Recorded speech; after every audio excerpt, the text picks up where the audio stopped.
Bonjour, Émeric Bizet, donc technico-commercial au sein du groupe Carré, donc sur le secteur sud de la Somme et nord de l'Oise. Donc on se retrouve aujourd'hui pour un nouveau carrément plein.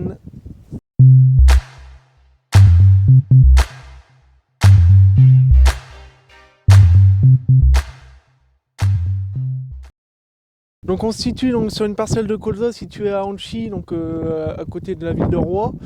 Donc on est sur une parcelle avec un type de sol plutôt limoneux argileux.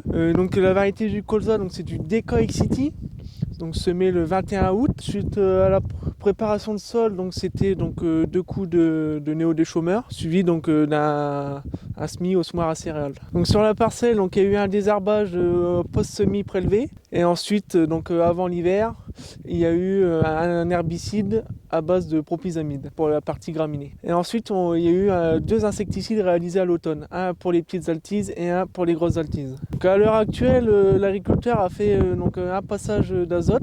Donc il a apporté pour le moment 80 unités d'azote. Et donc il devrait solder le solde dans les jours à venir. Donc, au niveau du stade de la parcelle, on est au stade donc bouton à coller, donc stade D1. Donc à partir de ce stade, il va falloir commencer à surveiller les insectes ravageurs comme le charançon de la tige et les méligètes. Bon, pour le moment, au vu des faibles températures, la pression insecte est minime.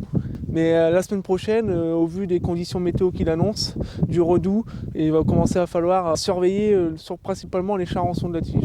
Donc on peut apercevoir donc, des feuilles plutôt rougeâtres à cette période-là. Alors c'est soit une carence en phosphore, soit un coup de froid.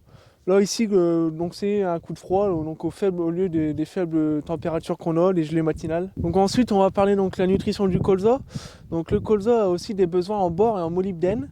Donc soit 500 grammes en bore et 50 grammes en molybdène. Le but de ces carences-là, c'est d'arriver en préventif. Parce que quand on observe une carence, globalement, à 80%, c'est qu'il est trop tard.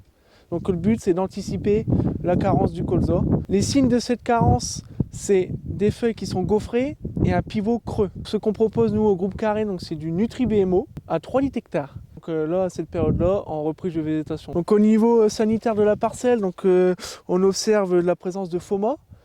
Mais aujourd'hui, donc sur la variété Decoy City, c'est une variété qui est résistante au FOMA, donc pas d'incidence, ça ne nécessite pas de traitement fongicide. Et ensuite, la maladie principale à surveiller, mais ça au moment de la floraison du colza, aux chutes des premières pétales, c'est le sclérotinia.